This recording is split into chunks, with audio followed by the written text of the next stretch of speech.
Okay, I've started recording, so everybody can say a quick hi, and then I'll mute everybody here, and we'll get started right on time, 8:15. So just say hi, everybody. Hello. Hi. Hello. China. Hello.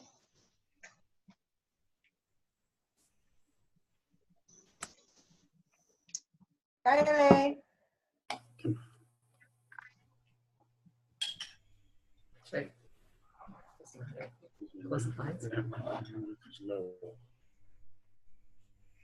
Hey, Arlie.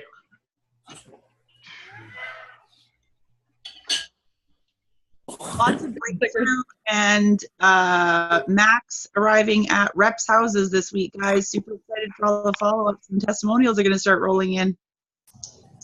I agree. Okay, everybody, 8:15. I'm going to mute everybody. Recording has started, and just thanks for everybody joining me tonight. Sorry, I'm a little grubby. I've been in a vehicle here for the last 8 hours. I just arrived back a short time ago from Thompson, Manitoba. I was up there with some friends of mine, my very first IR that I ever brought into the business, that really hadn't taken the business very far. You know, he brought in a few people, but really didn't pursue it. And it's an old city that he used to live in a number of years ago, and still has a friend there that we visited over the weekend. We got into the trade show there, and we're there Friday, Saturday, Sunday. And we had great success. You know what? And I wanted to just give you a few tips and things that I've learned. I've done an awful lot of trade shows. I don't want to come across as you need to do this business in a trade show environment. By all means, all it is a tool. For people to do trade shows, it really takes a big investment, and both in time, money, resources, you know what, but you just never know. You might introduce to you got to kind of pick and go where all these events are. There's lots of ones that are really expensive. I was out with my friends out in Toronto. We did a show out there, and that was a big expense. This one, to be honest, it was under $500 for the cost of the booth. It was a corner booth, which I think is essential, and I'll go over those things briefly in a minute. But you know, like I say, don't use trade shows as you need to do them to increase your business. I see a lot of people doing them out there, and I just thought that I'd give you some really useful tips, and I'm hoping to gain some as well. So what are the costs? You got to go over the costs and make sure that you're keeping all that in mind. And I just jotted a few of these down, so forgive me, but I'm going to look on my paper just to make sure I don't miss any. One, you got to find out what the entry fee is going to be. You also need to know, do they charge for tables? Do they charge for skirting? Do you have your own tablecloth banner? And speaking of banners, do you have banners? Are they charging for Wi-Fi? Because some events charge for Wi-Fi. Do you have a laptop? Do you have an iPad? Do you have water containers? Do you have your cups? I get mine from the dollar store. This is what they look like. They're just small sample cups. Others, I know Dave and Brenda Moffat, I know they use bigger cups. Their view on that, I believe, is they want people to have a little bit more of the effect of the coffee, not just a taste of the coffee. I approach it a little differently. I just want people to have the taste, not the effects, okay? Also, you got to keep in mind what accommodations, where are you staying? What's the cost of your fuel to get there? What's your meals? What in fact, as I told you, I went up there on Thursday because we had to set up for Friday, and I'm just getting home now. So can you afford to be away for 3 or 4 days? Some of these events are just 1 day, some are 2 days, some are 3 days. The one I did in Toronto was 10 days. So you really got to bear in mind what you can afford, how you can share the responsibility of the time frame that you have in the booth. You don't want to have too many people in that booth. I find that 2 people in a 10 by 10 booth is plenty. You know what? If you have too many, people can be discouraged on actually approaching you when you have too many. So what I find is if I have more than 2 people, often I'll just walk the grounds and I'll talk to people individually. Then you have to come up with your organization when you're doing these trade shows. One, are you exclusive? Make sure you're very clear with the organizers of the event when you're talking to them. Am I the only Volantis representative there? I think that's important, because if you're spending a whack load of money and there's your other teammates are going to be there at the same place, you might want to reconsider. I know of several instances that has happened. You know what? You want to ask your organizers, if I book this year, am I the first in line for next year? Because maybe you have a really successful event and you want to be there next year. You know, do they want a deposit? That sort of thing. You got to ask those questions. Also, the location that you choose. I mentioned to you we were in a corner booth. I find them way more valuable than just in the middle of somebody. If you can get on a corner booth, you'll have at least twice the traffic, and I'm serious about that. I've done them all, and I've been working trade shows for a lot of years, and anybody that's done trade shows would say the same thing. The having better view from all directions, a corner booth is essential. It only costs an extra $30–40, I believe, and it is a big thing.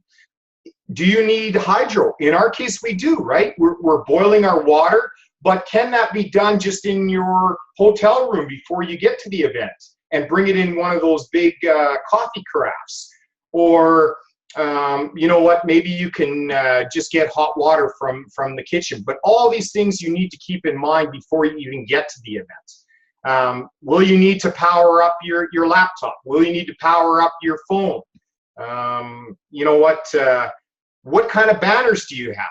Are they creating curiosity, or are they dumping the toolbox like a lot of our banners do right now? Because let's be fair, they're the only ones that have been available to us currently, but we got to start thinking outside the box. I love the fact that you don't give too much information.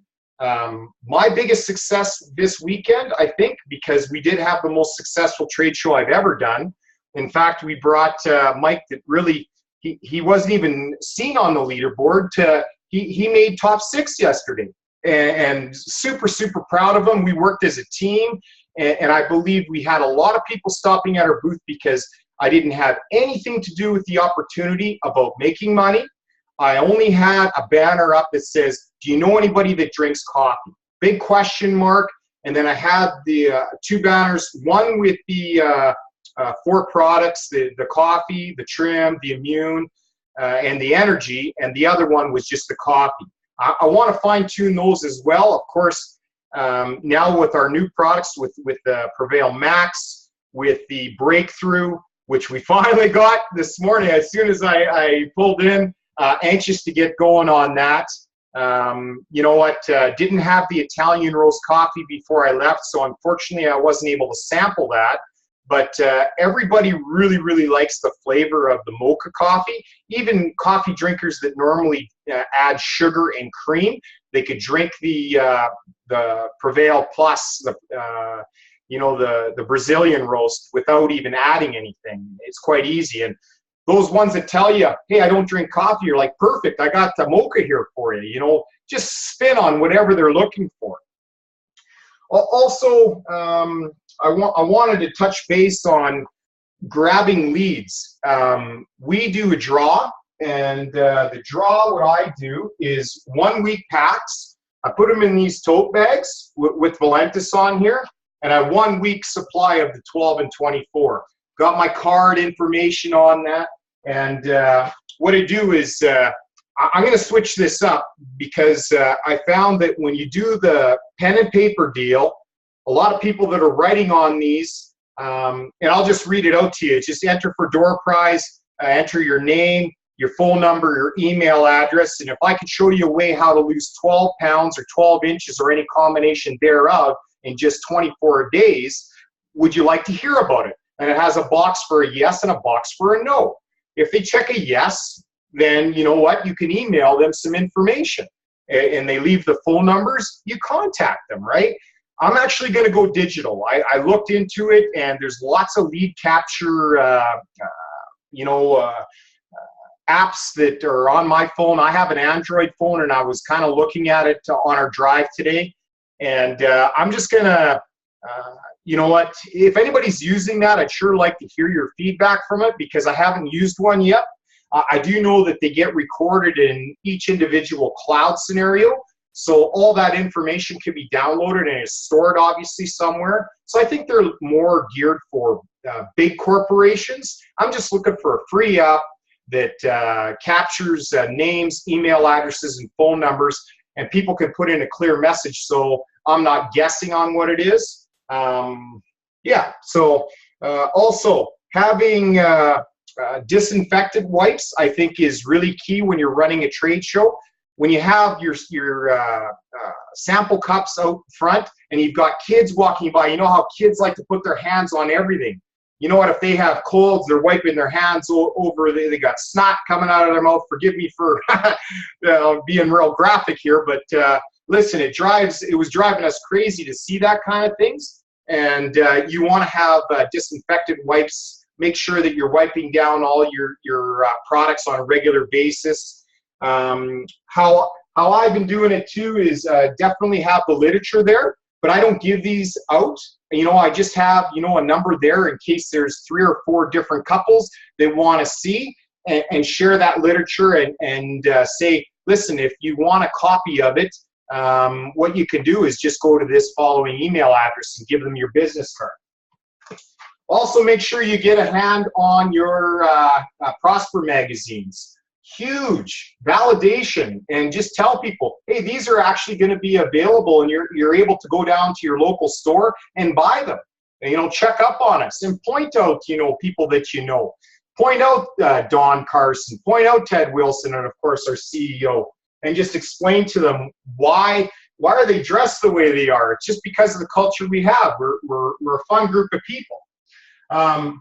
This works really well for me. I have this on my booth, and I just have just a few people, okay? And what I find is that I know everybody here personally. I got my mother-in-law, who is right here, my dad, myself. I got Dave Jordan right in the center, and, you know, just a few other friends that gave me permission. You know, a lot of times I see Teresa, you on here. Teresa, I have your pictures on my phone, and when I'm talking to people and getting to know them in a relationship, you know, I'm sharing your picture with them, and I'm saying, you know what, this girl just started taking our products to look better in her wedding dress. Now, you know what, she's a 6-figure income earner and just having a lot of fun, just like I am. It's really, really a great way of you know, showing that people can come from all walks of life, right? How else? So the containers that to share the samples. I don't know if anybody's seen the pictures of mine, but I have that stackable container. It's a 3-tier stackable container. I really like it because it has the spouts right at the bottom of each section. So you don't have to have a whole bunch of product gone before you have to refill it. But the only problem with having it that way, it's a matter of where do you put it in an evening event? When you're doing a multi-day event, it's way more convenient to do single serving, just those tall, skinny trays. You can get them from Walmart. I think they're about $12. And you know what? They got the spouts right at the bottom. Put those out, and at the end of the day, it allows you to shake up the product very easy instead of bringing a spoon and then having to worry about the spoon being clean and that sort of thing. And then at the end of the day, whatever product you have, you can actually refrigerate at night and use it the next day. I find that if you have it in those stackable containers, you're dumping out the product and you're having to start all over again. So it's just some tips that can save you some money. Make sure that you have some professional business cards, some sample cards that you could share with people. give them out. Make sure that you're explaining to them that there's lots of Google ads out there, and that don't Google search. Make sure they see your name on the very top of the website, because we want to be able to answer any questions that you may have, any problems that you run across. And my favorite line is I say, you want to be buying from somebody from Germany, and no offense to anybody who's from Germany that's on our Zoom meeting right now, but listen, you know what? We honestly don't want them just going in the wrong place, not being supported. Not to say that those people don't get supported, but just in case, right? It's much better for them to buy from you. Now, how I did my last event, I actually went there to support one of my team members. As I was saying, Mike Lezahirka, the very first guy I put in, he paid for the booth. So the whole booth and every single person that we all talk to as a team, we're all underneath Mike, okay? Some people do it differently. Some people share the cost of the booth, and then they kind of, they take a turn. You know, the leads go as the next person that comes up is mine, the one after, and you just never know. But it's kind of the risk that you take, right? So I find that to help build the team, especially brand new ones, I'll often book some local events. I'll pay for it, and I'll just put them under people anyways, right? Especially to get that first three for a couple, and have goals. It was exciting because every day we made a goal. Friday was a short day for us. So our goal was to bring in 2 people. And it didn't matter if they were IRs, preferred customers, whichever. Guess what? We reached our goal. Isn't it fun though? You set a goal, you go through the process, you achieve it. It's like high fives, having fun. Great. We achieved our goals. The next day we come back and we said, okay, this day we're going to do 4. We're going to do 4 this day. Guess what? Bang, bang, bang. We hit it again. Celebrate, celebrate. The next day, it was a short day. We wanted 2 again. So you got to set realistic goals. Don't go to these events and expect that you're going to bring in 10 business builders, because I've done a lot, and you will not have that happen. All you need is 1 person out of that whole event. Like I say, I came out of the event. We signed, I believe, 7. We have 3 or 4 really good prospects that we believe that are going to come through by Thursday. One being a tremendous builder that's got a real strong background in nutrition, and we're really excited about that. But we got them pre-enrolled. We did it right. We got them right at the start. All those preferred customers and some IRs all went in underneath her. And she's going to have now till Thursday, after a 3-way call that I'm going to be doing with my upline and her, and bring her in. You know what? I've already made it up in my mind. All we need to do is get her on a phone call. I already know that you have the excitement and the passion behind the products that we're going to bring her in, because that's what you got to have. You just got to be at these events, and I understand that that's why, because we work great as a team. We were kind of rolling off each other. It's kind of tough when you're just guys. Women seem to have such a nice touch, you know, the womanly touch. Teresa, don't laugh too hard at me, but we were mentioning to, me and Mike were talking, we were like, well, it'd be nice to have a girl here and you know, somebody more approachable, but we just have big smiles on our face. It's amazing what you get when you have that big smile. We're more listeners, we're more talkers, we're more create the relationship, not, you should be drinking this. You look like you need some of this or something like that. No, you just ask them, hey, what do you do here in town? You know what? You know, what do you do? What do you do for a living? Ask them questions. Have you ever heard of Valentis before? Oh, you haven't? You know what? And then what I would do is I'd go through those pictures on mine, and I would say, listen, this is my dad here, type 2 diabetic, has been for 5 years. He actually, from being on these products, is actually was able to go off all his medication. I'm not making a medical claim. I'm not saying that that's something that Valentis promises or is guaranteed to do, but I'm just sharing with you that that has happened for my dad. Exciting. And I show them the excitement and how proud I am of just that event alone. And I think that he's going to be around to enjoy his grandchildren that much longer. You know what? If you have that passion, it just draws people to that, right? So listen, you know, with it being, it's pretty early, I kind of ran through that pretty quick. We got about 10 minutes left. I didn't have a lot of time to prepare. Well, I guess I did, but I didn't prepare any better. So I'm going to open it up to everybody, anybody that wants to, that has done an event this past weekend and has something valuable to share just in the trade shows. That's all I want to hear for tonight. I'd like to hear your point of it. Teresa, would you like to, or is Michelle on here? I know she was, and she mentioned a couple people as well. Michelle's here. She can hop on. She had Sandy and Sarah Lee. Are they on? Sandy, are you on here? Don't give me dead air, girls. Oh, Michelle, unmute yourself. There you go. I'm here. I'm here. I was just giving other people the chance to speak. No, just go for it.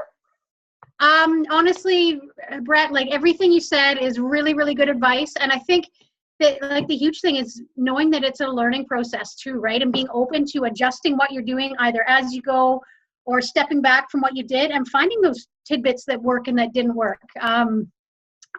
We did a show with Michaela Dykes and I did a show in PG a little bit ago, and it was great. Like you said, the chatting with people, didn't even bring up the business at first. You chat with people, and the second you've got them engaged in conversation, you sort of start backing into your booth, because we had that corner. It was awesome, right? You get people coming and going, take a couple steps back into their booth, and then you step aside. So pretty soon they're seeing your product and whatnot. And then they're like, more often than not, they ask you, what have you got here?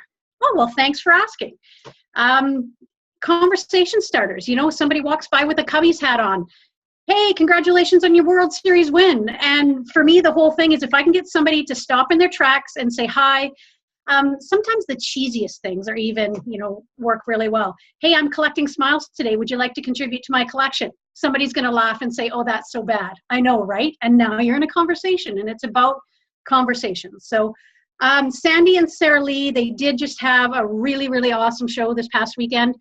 Like your guy, Sandy wasn't on the leaderboard going into the weekend, ended up at 13 yesterday. So just fun stuff. And they did it different. They went a bit more digital. They were signing people up right there. What we had done previously was collect info, chat with people. Because there was a lot, it was have some good conversations and chat with people and get them to put in their email address so we could follow up. Of course, you want to follow up. I mean, that's where you really do get the results out of your trade shows, but people aren't in the moment then. They're not excited, and so it's a little bit more of an uphill road, whereas if you've got people there and excited and ready, get them in. Get them in, either have your handheld device where you can bring up your Valentis Tour and get them to go in it right away, or a tablet or something. If you've got people that are humming and hawing, you don't have to pressure them. Just say, you know what, I bet you'd like more info. You get their stuff down. That draw slip, Brett, that you brought up, where people put down their name, their phone number. Do you want more information? The second they check yes, you have permission, especially if it's yes, I want more information about the opportunity. You have permission to pre-enroll them then. They have given you permission to do that. Information about the product, it's a really great email that you send out. And you get to make that email. You get to, what I do is I put together an email with all the information in it, and then I try and keep notes on people as much as possible, and then put a little bit of something personal in each email so that the person knows that I'm not just form emailing them. Some people, you can't remember them all, but a lot of people. Michelle, are you using any of those lead generator apps that I've been following? Because it does have spots in there to add notes on actual profiles, and you could actually mark them, check them. Are they a real hot prospect? Are they, warm? Are they cold? Are you using any of those apps at all? I'm not. I'm not at all. What I am doing, I use my OneNote tracking, and I've got it. You were mentioning the cloud. I've got an app on my phone for OneNote 2016. I have it on my laptop as well. So wherever I do things, it updates. And it's input though, right? Like you have to take the time to input the data, because if you don't input the data, whatever app you're using, it's not going to be effective. So for me, if I'm on the fly, new contact, I get their, if I haven't got them pre-enrolled, I just type their name in and their phone number, and then I have time to go in. I have my template. In that, I just put down the notes like interest level, activity level, the little tidbit of info that I have. Met at PG Home Show, complained of ankle pain, they're always tired, has fibromyalgia, or if they say something really profound, they want more information, but, oh yeah, I've heard of these types of things, just to remind me when I'm calling them who I'm talking to. Yep. No, I agree.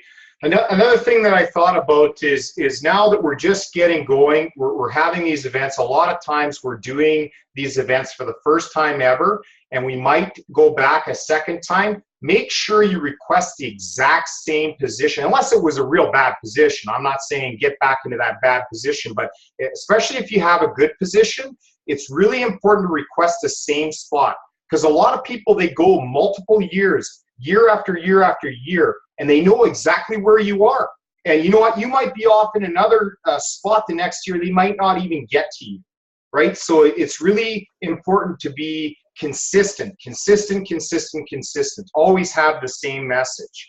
I got that pointer from an old man that had been doing trade shows probably for about 30 years, and he said, if any advice I can give you is make sure that you're actually doing those same boosts year after year after year, and make the best out of every situation. When you have those slips and they check no, that doesn't mean no forever. Remember, all it means is no. At the time when they were filling out this form, they meant no right now. So what's the harm? You more than likely have their phone number on there. Sending them a text message to say, unfortunately, you didn't win the prize this one. Thanks a lot for taking the time to stop by our booth. I noticed you checked no on the link, but if you know anybody that does, here's the link.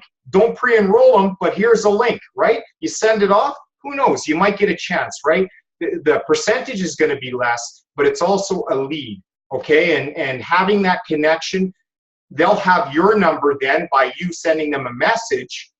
It'll just work. Maybe some of them are home numbers and it won't work for you, but if you're looking for those leads and those people to work on, that might be, somebody that you can go to.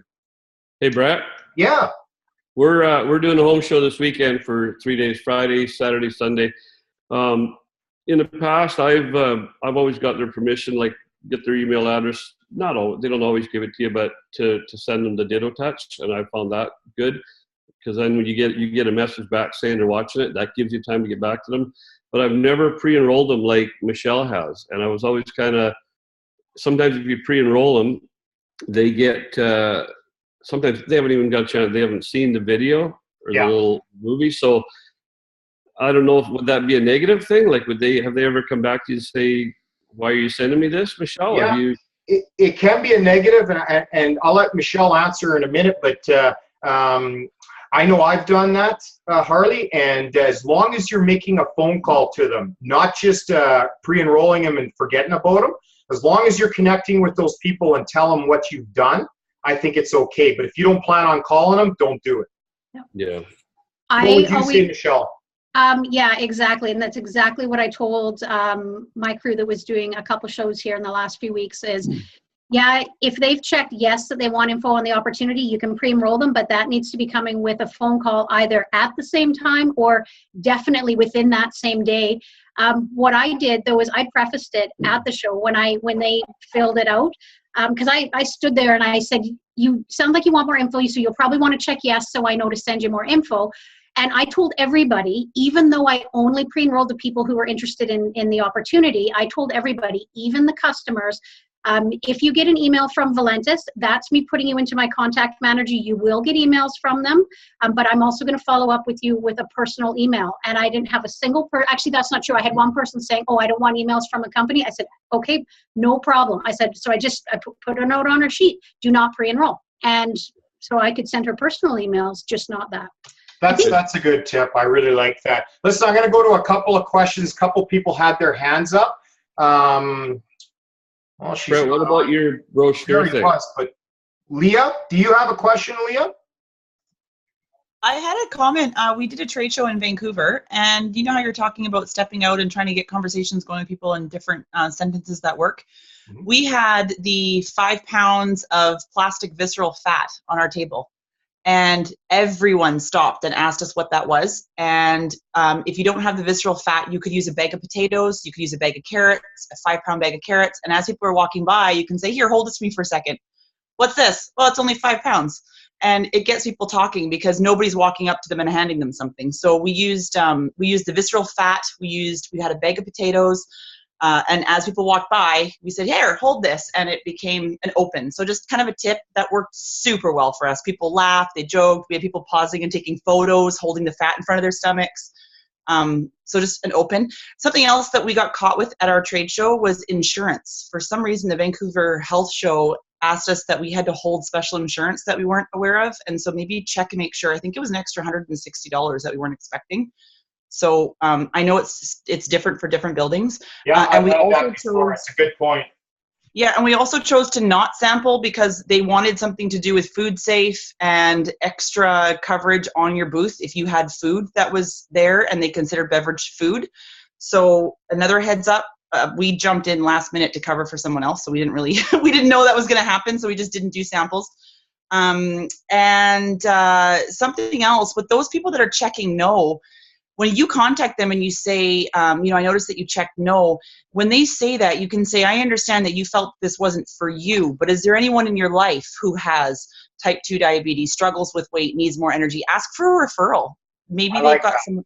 So we kind of turned our nose into referrals. That might work. And there was one other thing I was saying. Oh, when you keep your notes, as people are coming up to your booth, and Michelle was mentioning taking notes on, their physical, write something down as a physical trigger. The guy wearing the Cubs hat, the girl with the baby that I held, whatever it might be, because the visual trigger actually helps you remember the conversation, the tone of voice, who the person was, how they responded to you with physical language. And so an old sales tip, we always wrote something down as a physical trigger. Anyway, those are notes I was taking while you were talking about. Hope that Hey, you know what? Those are all excellent points, guys. And listen, we have come to the time. You know what? We've run a half hour. It seems like these meetings, when we just get going, you know what? But we have to respect everybody's time. I know that we're going to start doing some of these events a little bit longer, have our own builder sessions within our groups. And I do know that, there's a few of you on here that are going to be on some more meetings tonight, and hopefully I can attend. So anyways, take care, everybody. I'm going to be posting this as soon as I get it downloaded. We'll see you same time, same place next week, and we'll get her figured out who's going to be hosting next week. Haven't for sure figured that out, but we'll figure it out.